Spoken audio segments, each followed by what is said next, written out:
So, what do we do when energy is low and motivation to declutter or tidy or clean is almost non existent?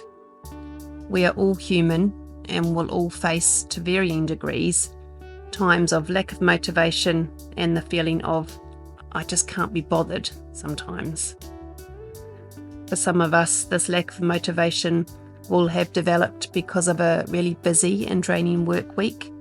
Or maybe there's been a lot of social engagements, or you may, be struggling with your mental health that week. But whatever the situation, sometimes the thought of coming home and decluttering and cleaning just feels in the too hard basket. But there is always something, no matter how big or small it is, that we can do to further us in our progress, even just a little bit. It is the beginning of winter here, and on this day, I just felt really tired. I work in a healthcare job that is draining both emotionally and intellectually. I'm just having to think constantly. But it's the nature of the job, and I do enjoy my work. It's a long weekend here, and I wanted to accomplish something in my home, despite feeling this tired. So even when we are feeling tired, there is always one small project that we can tackle that will set us up for a win. So I do have two options here.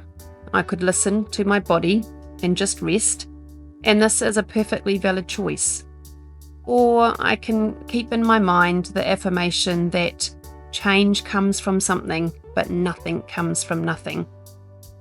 So just doing one small task, decluttering one item, wiping down one surface, finding a permanent home for one thing on a consistent basis is going to keep propelling positive changes in my home for my benefit in the long run.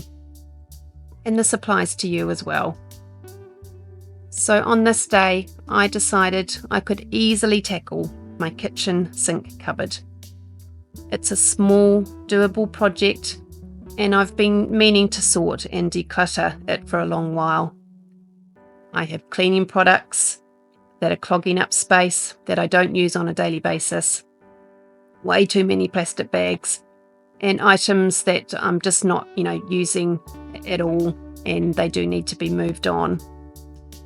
So I'm just going to pull all of it out and do a good clean out, wipe out of the cupboard.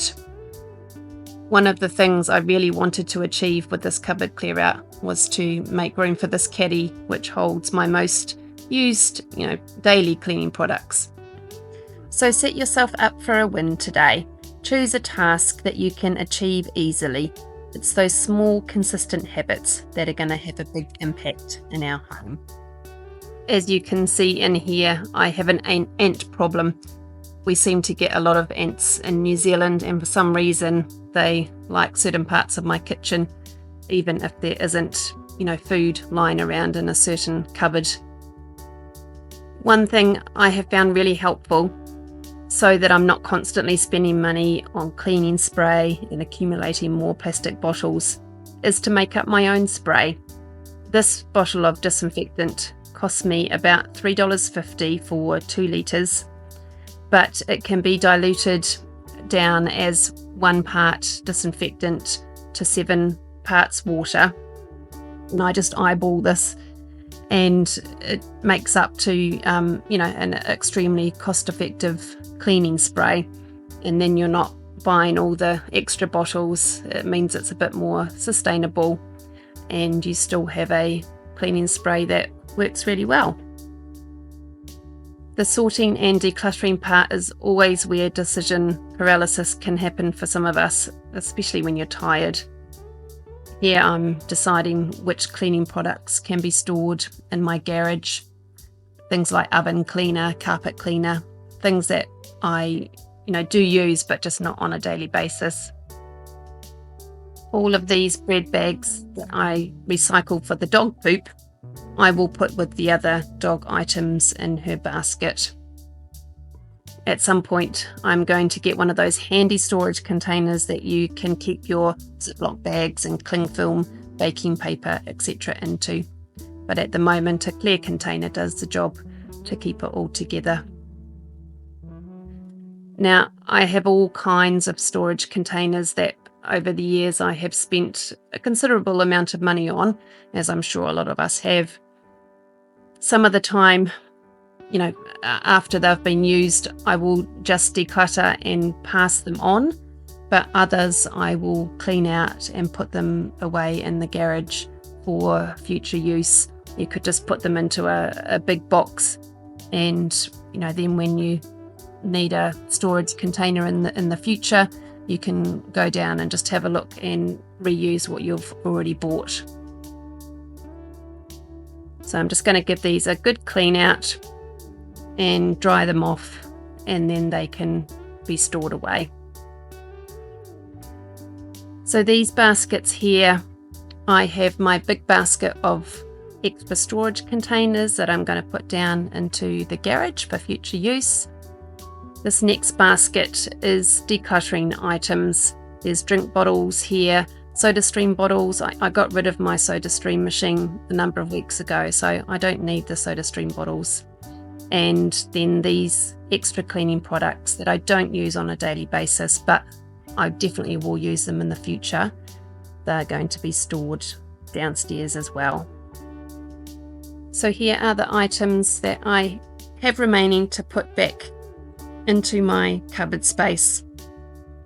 This wire rack here that you can see me putting in is actually like a paper divider, but it's great for keeping your chopping boards or even things like baking trays. It would work well with for keeping them upright.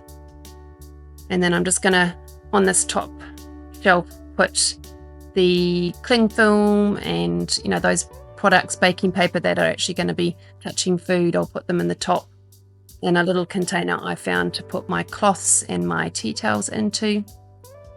And then down the bottom I've got space to put my cleaning caddy with my daily used cleaning products, a little storage container that has got rubbish bags, and an ice cream container which I will keep my used dishcloths in, and I will just pop a bit of disinfectant and water in there for them to sit in.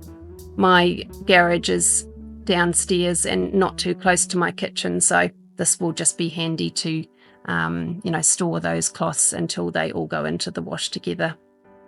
So here is my finished cupboard. I've taken out the items that I didn't need in there anymore, that were just taking up space.